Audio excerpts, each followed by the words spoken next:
The Hunger Games, Chapter 6. The training center has a tower designed exclusively for the tributes and their teams. This will be our home until the actual games begin. Each district has an entire floor. You simply step onto an elevator and press the number of your district. Easy enough to remember.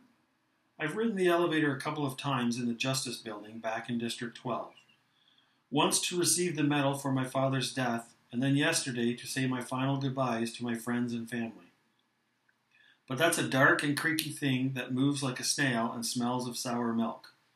The walls of this elevator are made of crystal so that you can watch the people on the ground floor shrink to ants as you shoot up into the air. It's exhilarating, and I'm tempted to ask Effie Trinket if we can ride it again, but somehow that seems childish. Apparently, Effie Trinket's duties did not conclude at the station. She and Hamish will be overseeing us right into the arena. In a way, that's a plus, because at least she can be counted on to corral us around to places on time, whereas we haven't seen Hamish since he agreed to help us on the train. Probably passed out somewhere. Effie Trinket, on the other hand, seems to be flying high.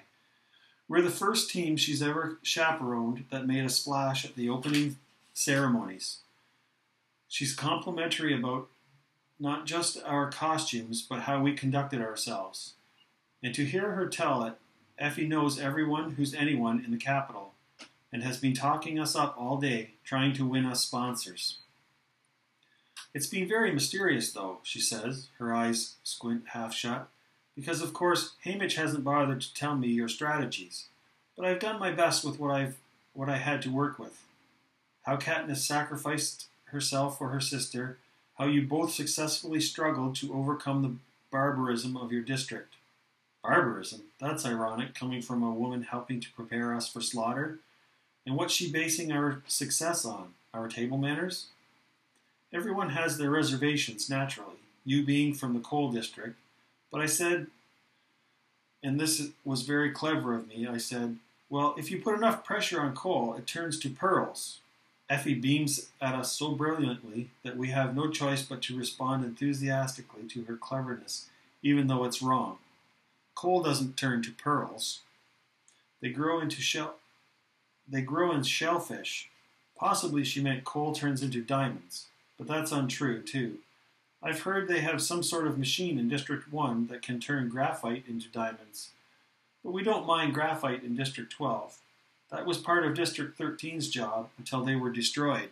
I wonder if the people she's been plugging us to all day either know or care. Unfortunately, I can't seal the sponsor deals for you. Only Hamish can do that, said Effie grimly. But don't worry, I'll get him to the table at gunpoint if necessary. Although lacking in many departments, Effie Trinket has a certain determination I have to admire. My quarters are larger than our entire house back home. They are plush, like the train car, but also have so many automatic gadgets that I'm sure I won't have time to press all the buttons. The shower alone has a panel with more than 100 options you can choose, regulating water temperature, pressure, soaps, shampoos, scents, oils, and massaging sponges. When you step out on a mat, heaters come on that blow your body dry. Instead of struggling with the knots of my wet hair, I merely place my hand on the box that sends a current through my scalp, untangling, parting, and drying my hair almost instantly. It floats down around my shoulders in a glossy curtain. I program the closet for an outfit to my taste. The windows zoom in and out on parts of the city at my command. You only need to whisper a type of food from a gigantic menu into a mouthpiece and it appears, hot and steamy before you in less than a minute. I walk around the room eating goose liver and puffy bread until there's a knock on the door. Effie's calling me to dinner. Good, I'm starving. Peta, Sina, and Portia are standing out on a balcony that overlooks the Capitol when we enter the dining room. I'm glad to see the stylists, particularly after I hear that Hamish will be joining us. A meal presided over by just Effie and Hamish is bound to be a disaster. Besides, dinner isn't really about food. It's about planning our strategies, and Sina and Portia have already proven how valuable they are. A silent young man dressed in white tunic offers us all steamed glasses of wine. I think about turning it down, but I've never had wine, except the homemade stuff my mother uses for coughs. And when will I get a chance to try it again? I take a sip of the tart, dry liquid and secretly think it could be improved by a few spoonfuls of honey. Haymitch shows up just as dinner is being served. It looks as if he's had his own stylist, because he's clean and groomed and about as sober as I've seen him.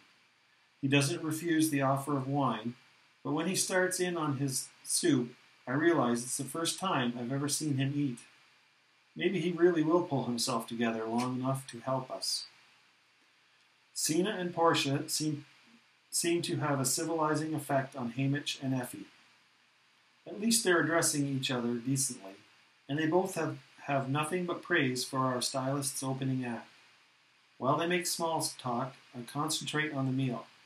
Mushroom soup, bitter greens with tomatoes the size of peas, rare roast beef sliced as thin as paper, noodles in green sauce, cheese that melts on your tongue, served with sweet blue grapes. The servers, all young people, dressed in white tunics, like the one who gave us wine, move wordlessly to and from the table, keeping the platters and glasses full. About halfway through my glass of wine, my head starts feeling foggy, so I change to water instead. I don't like the feeling and hope it wears off soon. How Haymitch can stand walking around like this full time is a mystery. I try to focus on the talk, which has turned to our interview costumes. When a girl sets a gorgeous-looking cake on the table and deftly lights it, it blazes up and then the flames flicker around the edges a while until it finally goes out. I have a moment of doubt. What makes it burn? Is it alcohol? I say, looking up at the girl. That's the last thing I want. Oh, I know you. I can't place a name or time to the girl's face, but I'm certain of it. The dark red hair, the striking features, the porcelain white skin. But even as I utter the words, I feel my insides contracting with anxiety and guilt at the sight of her. And while I can't pull it up, I know some bad memory is associated with her. The expression of terror that crosses her face only adds to my confusion and unease. She shakes her head in denial quickly and hurries away from the table. When I look back, the four adults are watching me like hawks. Don't be ridiculous, Katniss. How could you possibly know Avox? Snaps Effie. The very thought. What's an Avox? I ask stupidly. Someone who committed a crime. They cut her tongue so she can't speak, says Haymitch. She's probably a traitor of some sort. Not likely you'd know her. And even if you did, you're not to speak to one of them unless it's to give an order, says Effie. Of course, you don't really know her. But I do know her, and I know that Haymitch has mentioned the word traitor. I remember from where. The disapproval is so high I could never admit it. No, I guess not. I stammer, and the wine is not helping. Peeta snaps his fingers. Deli Cartwright, that's who it is. I kept thinking she looked familiar as well. Then I realized she's a dead ringer for Deli. Deli Cartwright is a pasty-faced, lumpy girl with yellowish hair who looks about as much like our server as a beetle does a butterfly. She may also be the friendliest person on the planet. She smiles constantly at everybody in school, even me. I have never seen the girl with the red hair smile, but I jump on Peeta's suggestion gratefully. Of course, that's who it is. I was thinking of. It must be her, the hair, I say. Something about the eyes, too, says Peeta. The energy at the table relaxes. Oh well, if that's all it is, says Sina. And yes, the cake has spirits, but all the alcohol has burned off. I ordered it specially in honor of your fiery debut. We eat the cake and move into a sitting room to watch the replay of the opening ceremonies that's being broadcast. A few of the other couples make a nice impression, but none of them can hold a candle to us. Even our own party lets out an awe as they show us coming out of the remake center. Whose idea was the hand-holding, says Hamish. Cena's, says Portia. Just the perfect touch of rebellion, says Hamish. Very nice. Rebellion? I have to think about that a moment. But when I remember the other couples standing stiffly apart, never touching or acknowledging each other, as if their fellow tribute did not exist, as if the games had already begun, I know what Hamish means. Presenting ourselves not as adversaries, but as friends, has distinguished us as much as the fiery costumes. Tomorrow morning is the first training session. Meet me for breakfast, and I'll tell you exactly how I want you to play it, says Hamish to Peeta and me. Now go get some sleep while the grown-ups talk. Peeta and I walk together down the corridor to our rooms. When we get to my door, he leans against the frame, not blocking my entrance exactly, but insisting I pay attention to him. So, Deli Cartwright, imagine finding her look-alike here. He's asking for an explanation, and I'm tempted to give him one. We both know he covered for me, so here I am in his debt again. If I tell him the truth about the girl, somehow that might even things up. How can it hurt, really? Even if he repeated the story, it couldn't do much harm.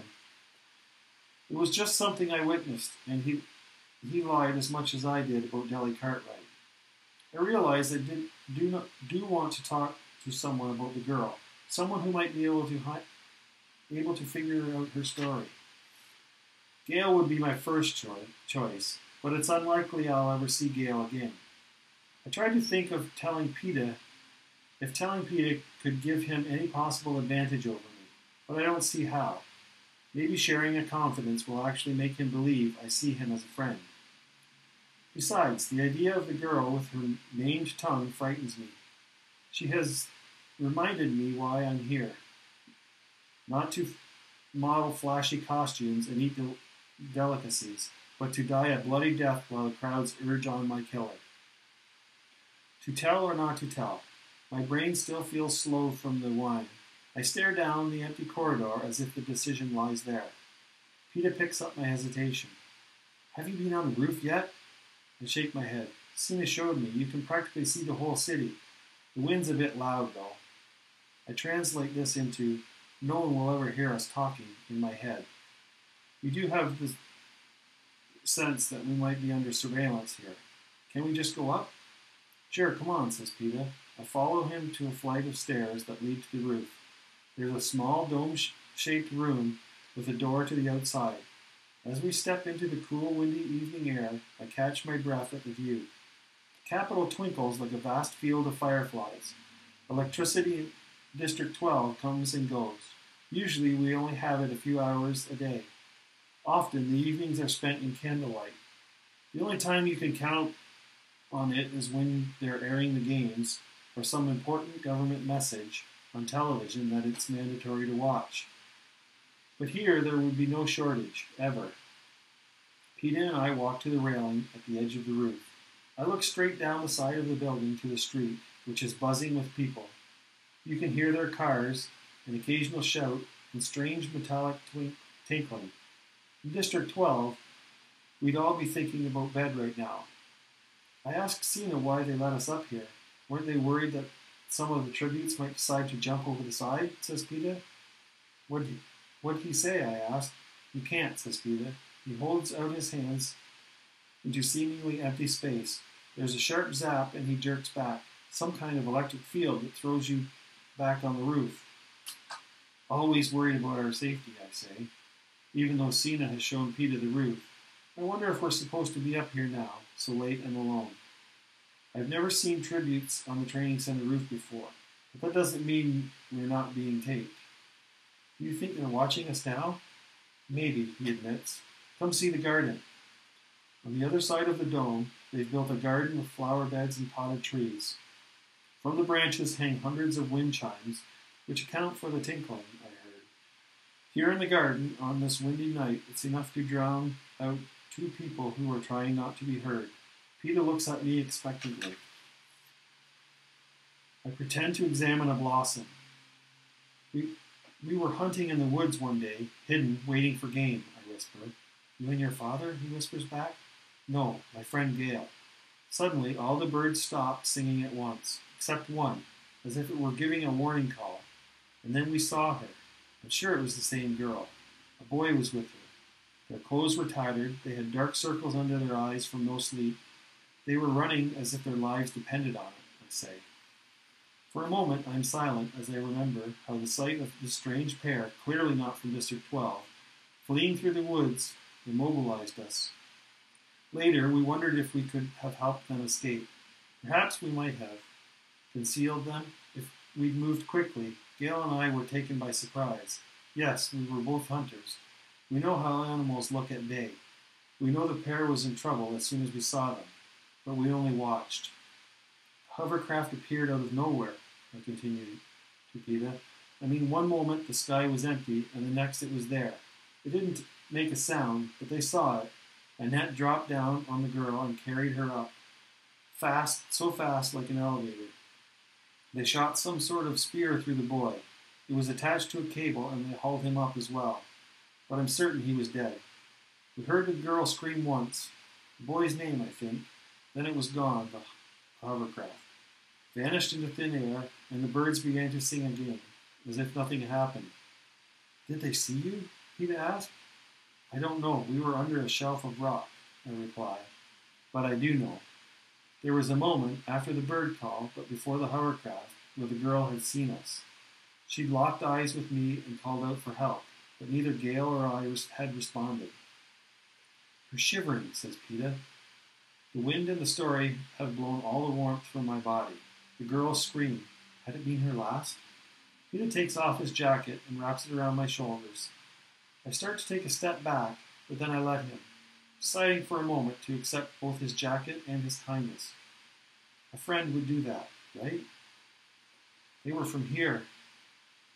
He asks as he secures a button at my neck. I nod. They'd had that capital look about them, the boy and the girl. Where do you suppose they were going? He asks. I don't know that, I say.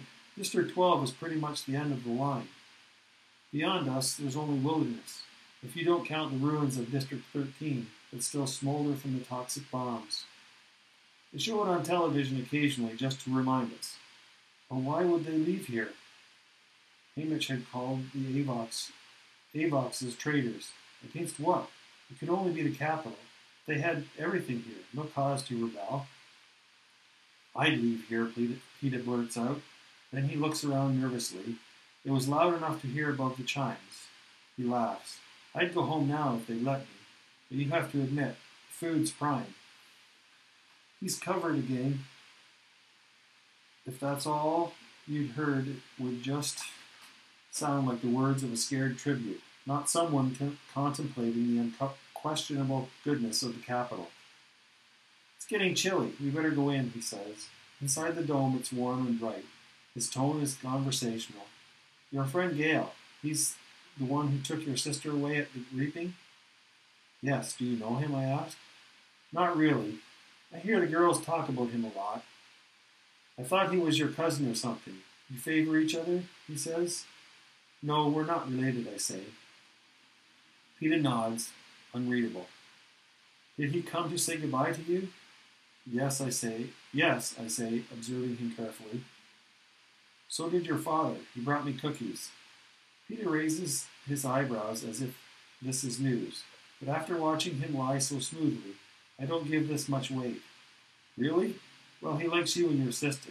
I think he wishes he had a daughter instead of a house full of boys. The idea that I might ever have been discussed around the table at the bakery fire, just in passing in Peeta's house, gives me a start. It must have been when the mother was out of the room. You knew your mother when they were kids, says Peeta. Another surprise, but probably true. Oh yes, she grew up in town, I say. It seems impolite to say she never mentioned the baker except to compliment his bread. We're at my door. I give him his jacket back. See you in the morning, then. See you, he says, and walks off down the hall. When I open my door, the red-headed girl is collecting my unitard and boots from where I left them on the floor before my shower. I want to apologize for possibly getting her in trouble earlier. But I remember I'm not supposed to speak to her unless I'm giving her an order. Oh, sorry, I say. I was supposed to get those back to Sina. I'm sorry, can you take them to him? She avoids my eyes, gives a small nod, and heads out the door. I'd set out to tell her I was sorry about dinner, but I know that my apology runs much deeper.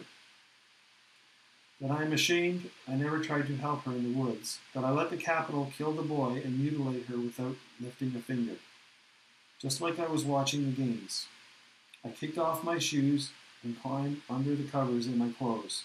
The shivering hasn't stopped. Perhaps the girl doesn't even remember me. But I know she does. You don't forget the face of the person who was your last hope. I pull the covers up over my head as if it will protect me from the red-headed girl who can't speak. But I can feel her eyes staring at me, piercing through the walls and doors and bedding. I wonder if she'll enjoy watching me die. End of chapter 6.